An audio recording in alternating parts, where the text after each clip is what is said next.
There is a cyclical moment to everything. Our physical existence is based in the moon cycles, but if you settle this one thing, bring it to the right kind of cyclical process, you will see everything falls into place for you. So we are a consequence of a certain phenomenal happening that we call as cosmos. We are not an individual existence. Whatever may be happening, whatever the people's intention may be about you, still that will also work out for your well-being, simply because you're in sync with the fundamental nature of your existence here. And that's very important. It's a very powerful full moon night. So, Purnami means it is a day when you can launch things within you. So there is a whole system of yoga which is calibrated for the lunar cycles and the solar cycles so that one can make use of the system. One can make use of nature's help. Among these 12 to 13 full moons that happen,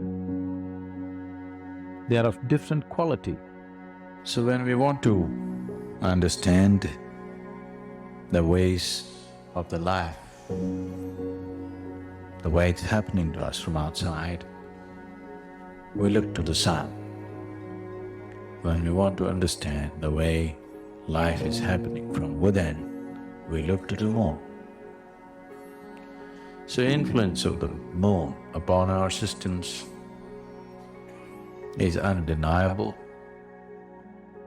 So what kind of life we are is essentially determined by these two aspects, sun and moon playing their influence upon the planet at various levels. There are other planets which have influences on you, but their impact is much lower. Essentially, it is the geometric placement of the moon in relation to the planet that it's making the difference.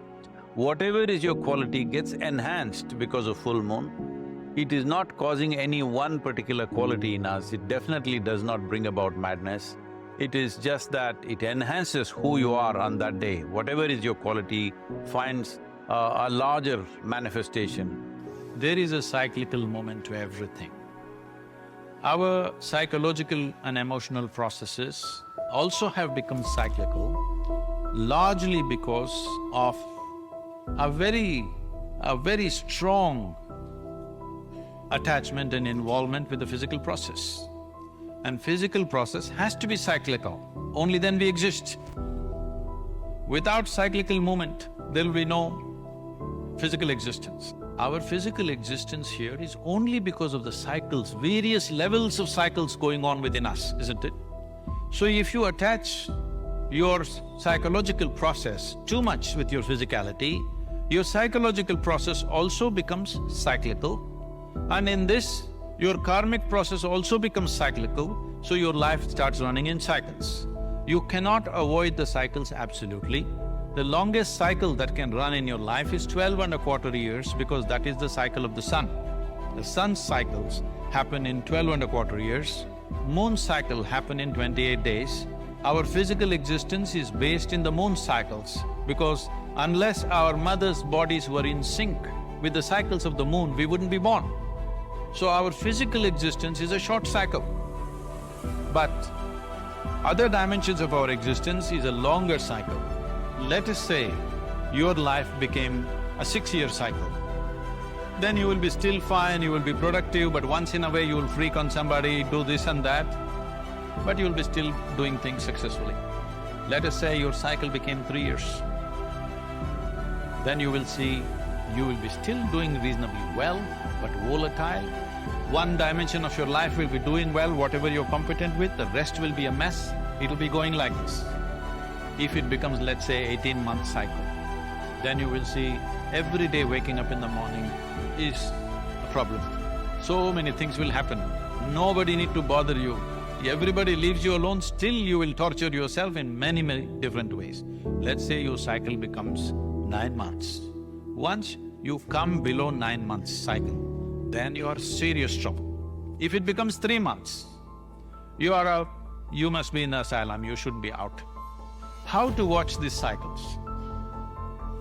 If you want to watch patterns, don't watch patterns in terms of what happens around you.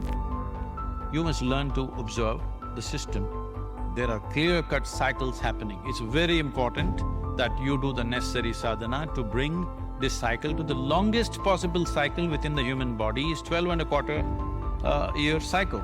If you keep your cycle at that level, you will see you will be very well balanced, you will be successful with your life, you will handle your life effortlessly, and no matter what happens around you, everything works for you.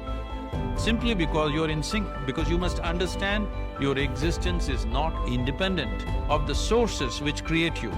Here, every moment of your life, everything that you do, the plant life, animal life and your life is all solar powered. Only if you're in sync with that fundamental energy, you will run with certain ease. Once as you start getting away from that cycle, you will see life becomes more and more of a struggle. If it drops below 3 years, I would say, you will not live a fruitful life, you will live a very fitful life. It's like, in spurts you may do well here and there, but generally life becomes struggle. Instead of trying to settle all these external situations which nobody can settle, okay? You lived long enough to know you cannot settle all the situations in our lives, but if you settle this one thing, bring it to the right kind of cyclical process, you will see everything falls into place for you.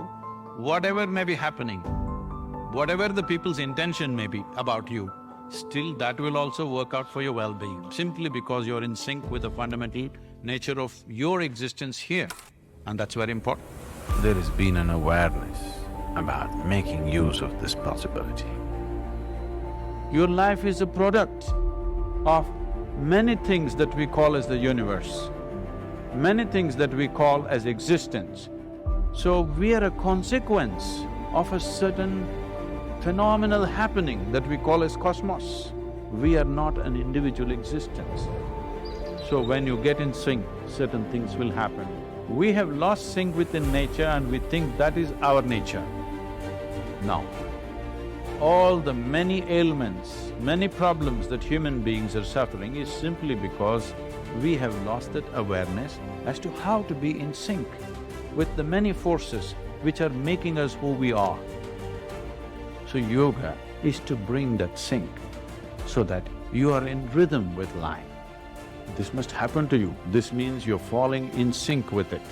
You're falling in sync with life. As the full moon hangs heavy in the sky above, a swell of emotion rises within us. Who hasn't heard someone blame something on the full moon? A werewolf has no choice. With each full moon, he no longer remembers who he is. School children acting up, must be a full moon. Crazy night with hospital patients, blame it on a full moon. Can't sleep or can't stay awake, the full moon must be at fault. As far as science is concerned, the effect of the full moon on humans' thought is controversial. Some studies show that a full moon affects mood, sleep, and energy, while others say that there is no impact. I personally notice a difference in my energy during full moons and have talked to many others who've noticed a difference in their energy and mood when a full moon is approaching or happening. How do you feel during a full moon? Do you get super lethargic or energetic? Let me know in the comments down below. Let's have a conversation. Thank you so much for watching, and I'll see you in the next video.